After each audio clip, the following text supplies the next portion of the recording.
we're going to spend the rest of the day today with some pretty disturbing information about just one procedure, which has been come to know as partial birth abortion, or DNX is a more technical name for it. We've got some tapes from National Abortion Federation conferences. Yeah, this is a 1992 conference. It's our main conference held in San Diego, and you're going to be listening to Dr. Martin Haskell. He's kind of considered the father of the partial birth or DNX abortion.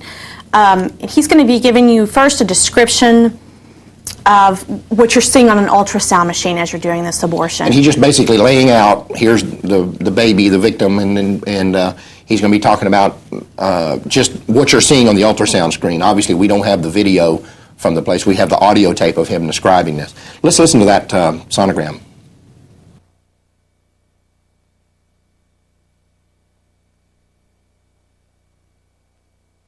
Now, this is starting the scan. We're starting at the pubic. This is a cephalid presentation. The scan is going to go up towards the fundus. You can see the spinal column on the right. So I know that the lower extremities are going to be to my left and down about the third way down in the fundus. And we saw them briefly there. Now we're all the way back down. I most typically go for the knee joint, though lately I've been very successful in identifying the foot on the sonogram machine, and if you get a direct foot grab, it makes the procedure even easier. Now there are both lower extremities again. If you remember during the film, I reached up and helped guide the transducer head, and boom, all of a sudden there we got it. And now real quickly down here, you're going to see another white shadow come in right there. Those are the jaws of the forceps. You'll grasping again, and it disappears, and you know you've got it. Okay, so he doesn't pick any bones about it. I mean, he's pretty clear about what's happening Baby's here. alive because he talks about it moving around. Right. No mention of anomalies. The next description that we're going to listen to, he's just going to describe a partial birth abortion to you. He's just going to be descriptive terms. First, let me give you a definition of aversion. Aversion just means that on the ultrasound, the baby's going to bow backwards. When you grab the leg, you can see the baby bow backwards on the ultrasound. The second one, so when they use the term aversion, that's what they're talking about. That's what they're talking about. The second one is traction. That just means they've grasped a hold and they're holding tension on the baby. So the baby, they're talking about when traction, that just means the gripping mechanism. All right, well, let's listen to this description of partial birth from the guy who does them. The surgeon then introduces large grasping forceps, such as a beer or hern, through the vaginal and cervical canal into the corpus of the uterus. He moves the tip of the instrument carefully towards the fetal lower extremities. When the instrument appears on the sonogram screen, the surgeon is able to open and close the jaws firmly to reliably grasp the lower extremity. The surgeon then applies firm traction, causing aversion of the fetus, and pulls the extremity into the vagina. By observing the movement of the lower extremity and the version of the fetus on the ultrasound screen, the surgeon is assured that his instrument has not inadvertently grasped a maternal structure. The surgeon then uses his fingers to deliver the opposite lower extremity, then the torso, the shoulders, and the upper extremities. The skull lodges in the internal os. The fetus is oriented dorsum or spine up. At this point, the right-handed surgeon, slides the fingers of the left hand along the back of the fetus and hooks the shoulders of the fetus with the index and ring fingers. Next, he slides the tip of the middle finger along the spine towards the skull while applying traction to the shoulders and the lower extremities. The middle finger lifts and pushes the cervix out of the way. While maintaining this tension, the surgeon then takes a pair of blunt, curved Metzenbaum scissors in the right hand.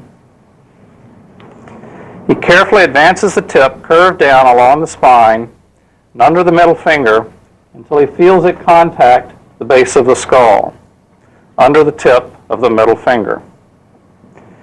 Reassessing the proper placement of the closed scissors tip and safe elevation of the cervix, the surgeon then forces the scissors into the base of the skull. He spreads the scissors to enlarge the opening. The surgeon then introduces a suction catheter into this hole and evacuates the skull contents. With the catheter still in place, he applies traction to the fetus, removing it completely from the patient.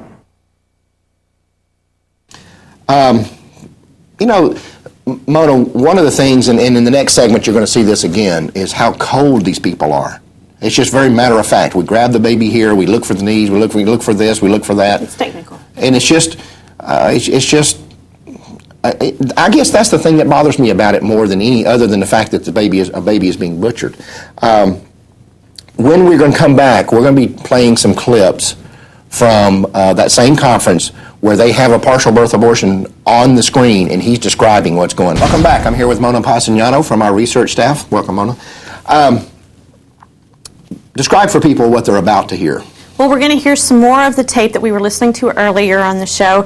It's still the 1992 National Abortion Federation Conference in San Diego, and you're still listening to Dr. Martin Haskell, the father of the DNX abortion, or partial birth abortion as you may know it. Right. And what he's doing is he's showing people a video, the attendees, a video of a partial birth abortion, and he's describing for them what's going on the scene. I want to warn you that at the end of this clip, you're going to actually hear the suction machine come on and the baby's brains be sucked out.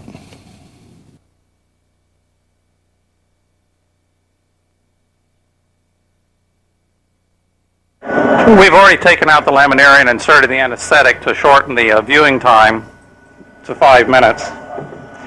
I'm assistants moving the probe along the abdomen. We always start at the pubis, move to the fundus and back to the pubis to get orientation. The transducer is always held horizontal to the patient. That way I can always judge the depth of whatever's on my screen. I'm always looking at a cross-section on the screen. Observing the screen, I can manipulate my instrument to more by what I see on the screen rather than what's in front of me in the speculum. Great. Patient's awake. You can hear me communicating with the patient. You can hear how relaxed and comfortable this patient is. She's not sedated other than the nitrous oxide that she's breathing and that she has control over. She can take it off or put it back on her nose as she chooses.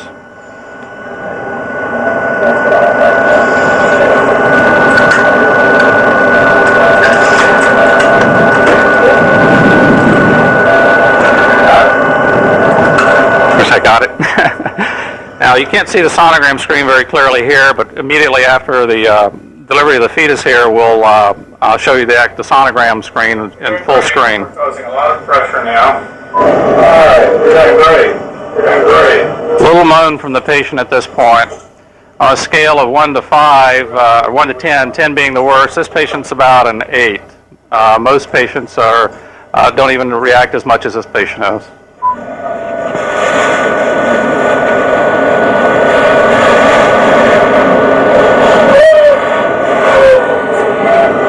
I have used paracervical blocks on some pudendal blocks on some of these patients, but I have had a number of problems with some leg paralysis, somewhat short-lived, but nonetheless management problems. So we've tended away from pudendal blocks.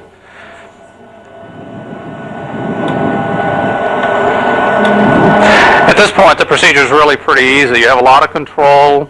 It's really easy to slide the scissor up there and safely puncture the skull without endangering the patient. The crux of the procedure really is getting the lower extremity delivered. Once you've got that, it's easy. You're really brave. Great.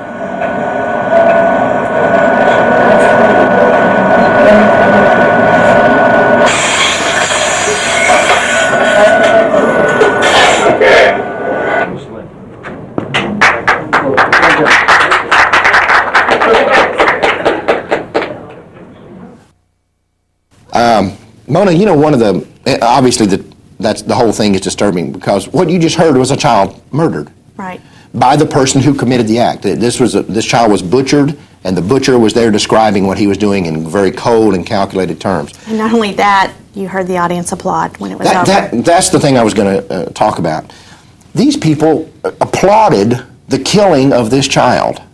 And by the way, something we haven't talked about before, nowhere in this tape, before it or after it, or during the parts that we ran, was there any indication that this baby was anything but perfectly normal. Right. He never said anything. Now, that doesn't mean that there wasn't an anomaly. We don't know. He never mentioned it. And he mentioned a lot of information before that we didn't let you hear. It was just technical information, and he did not say anything about that. Right. And, of course, we know that from a pro-life standpoint, that doesn't matter anyway. Right. But even if you're not, we know that from our experience, we talked about earlier in the show, that you can get on the phone and you can get a late term, you could get a partial birth abortion just like the one you described here without having to tell them that, hey, the baby's got problems or I have problems, just I don't want to be pregnant anymore. Right. And they'll do this procedure. Well, and I don't want you to leave thinking that this is the most gruesome thing that could happen. This is just like any other abortion. Right. I mean, we're just letting you hear something that's much later in term, but if it's 12 weeks in the first trimester, you're still killing a child, so it's not any better. And even, Mona, if we just zero in on the third trimester abortions, you and I have talked about this many times here in the office. I don't think that a partial birth abortion is any worse than a D&E or a saline or a ditch, the other procedures that they use.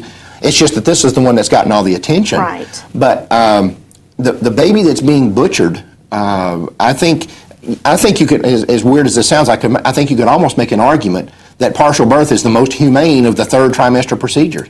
I mean, from where I'm standing, I would agree with you. I think because of the way how quick death comes, some of them are not nearly as nice. Right, and a saline or a ditch where they stick needles into the hearts of the baby or whatever it might be. Rip its arms and legs off in pieces. Yeah. Thanks, Mona. I know that was a difficult segment to do. Thank you very much.